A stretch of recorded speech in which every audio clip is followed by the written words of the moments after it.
See that ship out there in the Bay of Fundy? It's called the SFL Albany.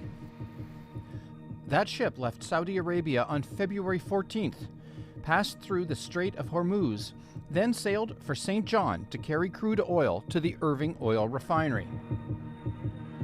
It got out 2 weeks before the start of a war that has jeopardized a 65-year-old relationship between a Middle East kingdom and New Brunswick's richest family. It began when Standard Oil of California, SoCal, developed Saudi Arabia's oil sector in the 1930s. The deal with the Saudi State Oil Company required SoCal to sell 30% of its product.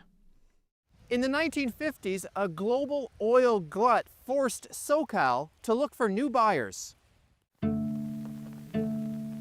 K.C. Irving was building his St. John refinery. SoCal bought a stake in Irving Oil and the refinery, helping to pay for the project, and in return, Irving promised to buy all its crude from Saudi Arabia. When John Diefenbaker's government looked at forcing refineries in eastern Canada to buy oil from Western Canada, K.C. Irving said no. Saudi oil was cheaper and easier to get. Irving got his way. The Buy Canada requirement only extended as far east as Ontario. The Saudi government eventually took over the kingdom's oil sector from SoCal, and Irving bought out SoCal's stake in the refinery in the 1980s. But Irving remained a loyal buyer of Saudi crude, even when the Energy East pipeline was on the table to bring Alberta crude to St. John. Irving said it would keep buying from the Saudis. In recent years, the company has bought more oil from the United States and Nigeria. That other ship out there on the right is full of Nigerian crude. But Saudi oil has been a major part of the Irving supply.